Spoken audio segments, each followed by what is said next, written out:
We had our life planned out, or thought we did, and a phone call. It's a cliche, but everything changes when the phone rings.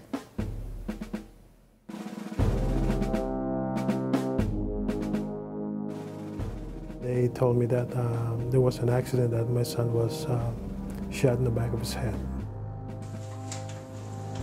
He's quadriplegic. He has paralysis from shoulder all the way down. Everyone has heard about wounded warriors, but how many people have heard about wounded warrior caregivers?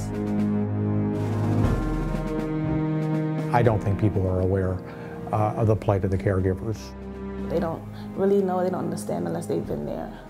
The shooting occurred February 28th, 2007, it was my mom's birthday. I was stationed in Iraq. The bullet hit me in my right side of my neck. As a result of the injury, I'm quadriplegic right now. These families were facing a life that their loved one would never be able to work, would never be able to bathe themselves. They have had to completely readjust their lives. Our income was cut in half. My retirement is now gone. It can be very isolating if you allow it to be. What do we do with all of these young men and women who bravely serve their country and need our help?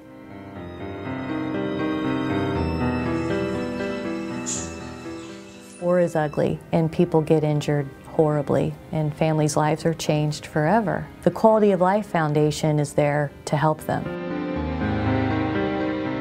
Quality of Life Foundation is making our wishes come true for our son, Jay, to build a new accessible home. My son was, or maybe still is, the most severely wounded soldier ever survived in the Iraq War.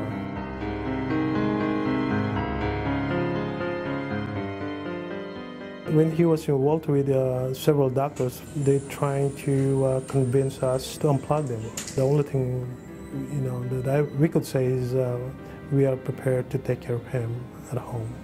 1, 2, 3. In the morning, around 5, 6 o'clock in the morning, my wife and I prepare him for, we call it bowel care. He goes to the bathroom. That's every day. We kind of sit him up, brush his teeth, and wash his face. We roll him up in the living room, and that's where he spent most of his days watching TV. Do you know watch TV, Jules? Yeah. If I had to do this by myself, it would be almost impossible for me to do. Our first approach to solving an unmet need for a family is what's available in their own backyard.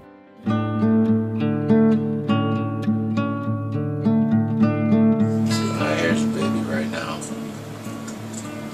With the Quality of Life Foundation, they found us a doula, Layla, who was very supportive throughout my wife's pregnancy. I received a phone call from Kim at the Quality of Life Foundation. I was actually very excited, and it would never have occurred to me that the services that I offer would have been able to help them. I did need that type of support, going through my first pregnancy, and she was very helpful.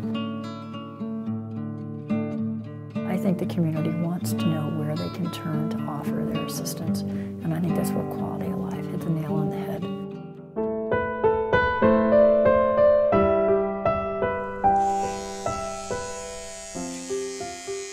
My son requires 24/7 skilled nursing.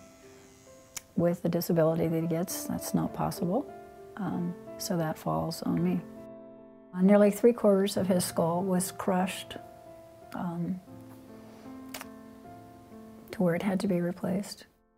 We were told a best case scenario they felt would have been a highly vegetative state. Okay. What else are you going to need for your shower? Getting him bathed, he needs assistance. He has short-term memory loss.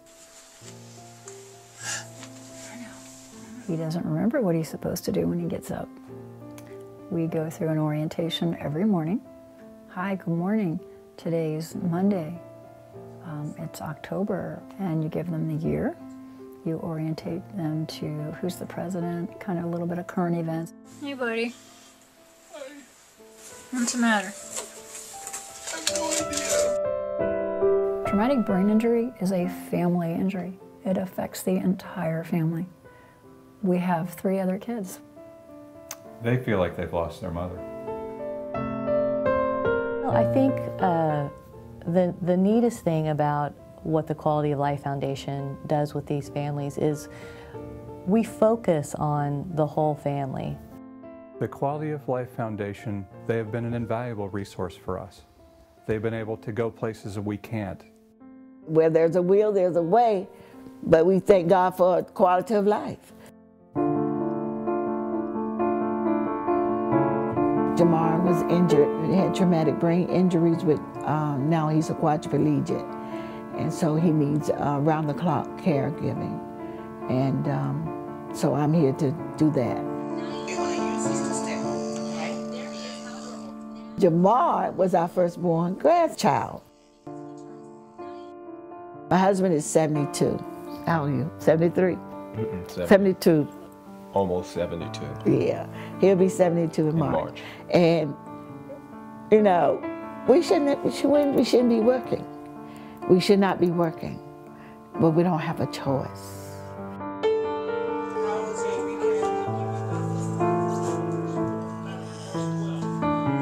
We are doing what we have to do. Even his bathroom breaks, I had to, you know, lift my lift chair, put him on the pot, clean him up. I didn't want to tell that. Well, that's part of the routine. But I would say personal. It's personal mainly. It's personal. Yeah. We have to. That's part of cleaning him up. Yeah. Care of him. Yeah. Jamar is a young man and is very proud, and it's hard to see him. What I've done is to see that Jamar is happy. Yeah. I'm sorry. And people that are on a fixed income, as we were, can't do it all by themselves. And that's when Quality of Life come in. They sent me housekeeping services, and they came in and they cleaned my house. They come in once a month, but it's wonderful. These are stories of commitment. They're stories of family, community. There is really incredible love. We made a pact from day one that we would do whatever it took in order to make his life the best it could be. Who's your doctor? Mom is my doctor. Dr. Mom. Dr. Mom. Yeah. I took vows when I got married, and I'm living up to those vows. I'm going to do what I have to do for Jamar. Boy, he will not go without a lack of anything as long as I'm alive. And your Dallas Cowboy hat. Let's go.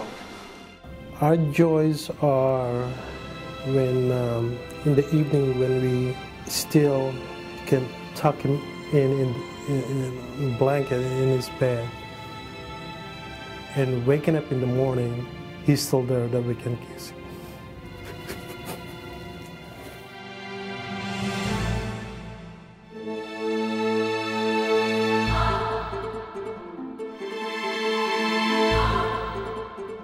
It is our estimation that from the current conflicts alone, there are between 4,000 and 6,000 families that provide this level of caregiving. We can take care of that, 4,000 to 6,000. Clearly the goal of the Quality of Life Foundation would be to be able to help every family. I honestly believe that that's a goal that can be achieved. We develop with them a list of their issues and where's the priority. And then we say, okay, how do we solve these issues? We've had families needing orthodontic work, dental work. One of the caregivers needed hearing aids.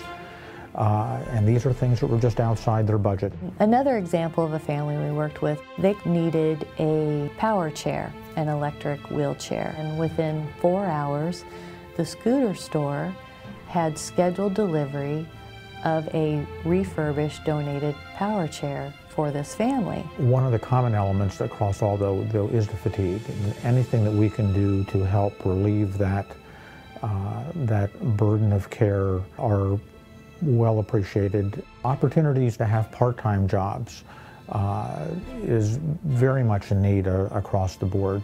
Everyone has the capability to participate. Everyone can contribute to helping these families. We've had folks who've owned their own cleaning business who've provided house cleaning for families. We've had people step up in the lawn care business. We've had people who have indicated that they would be willing to provide pro bono legal services for families who need it. I think a first step that somebody could take would really be to visit the Quality of Life Foundation website. Quality of Life Foundation. We have to get that name out there so the public is aware, so they know where they can turn to make a difference in their communities. We have to take care of those people that are taking care of us. It's all about helping people. We're doing something about the quality of life for all of these families, one family at a time. And the Quality of Life Foundation make our wishes come true. We will make a difference. I just want to thank Quality of Life for all that they have done for us. We can do this.